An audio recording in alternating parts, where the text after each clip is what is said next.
you're approaching 40, I would love for you to stick around, let's have a chat. If you are anything like me, there's a really good chance that you don't stop and pause, that you don't reflect on how far you've come, the growth and the changes and the healings and the things that have happened in your life that you weren't expecting but you rose up to meet.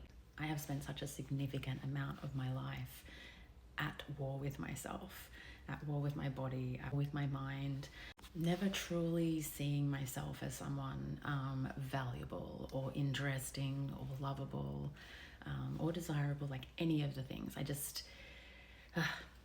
had a very distorted view of myself from a very young age.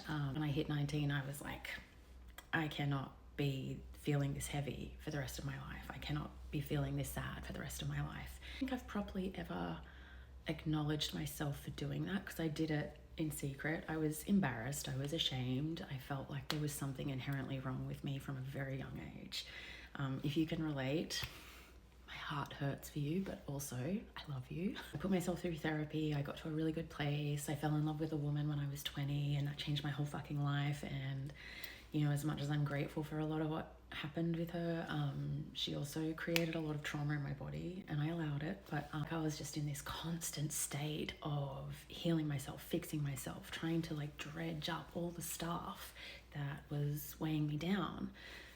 Most of my 20s and a huge chunk of my 30s, trying to find a way to feel comfortable in my body, trying to feel a way to feel comfortable in my mind, trying to find ways to feel comfortable just existing.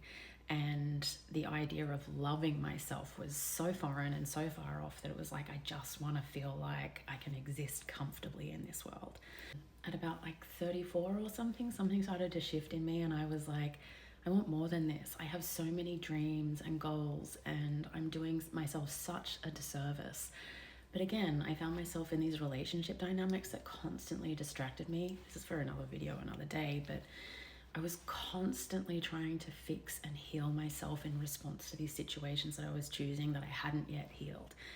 And that took me away from all of the things that I love. Outside of the beautiful animals that I've had in my life and outside of the beautiful friendships and family connections that I've had, I wasn't really honoring me and the things that give me a spark.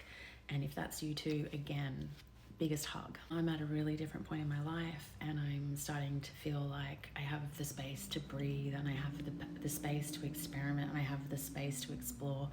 And I'm starting to see myself again and I'm starting to want to find ways to deepen that.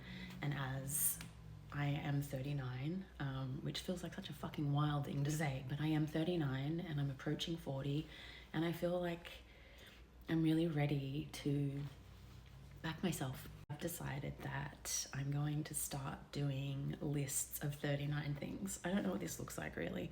I might do things like 39 pieces of wisdom that I've gained, 39 things that I want to experience in this life before I'm 40. This decade has been huge. Like if I think about, holy fuck, think about who I was at 30 versus who I am at 39 and who I might be in the next decade. I feel like I've been at least 5 different people in this decade, so I'm ready to just sort of embrace exploring myself through 39 things. If you are in my age bracket or above, tell me the things that reignited your spark or the things that you're doing now that are helping you to see yourself. I'd love to know what you do to honor yourself, love yourself, fill your life up in a way that feels meaningful and exciting, that sparks joy, or the things that you're doing now that are helping you to see yourself in your truest light, to help you see your magic.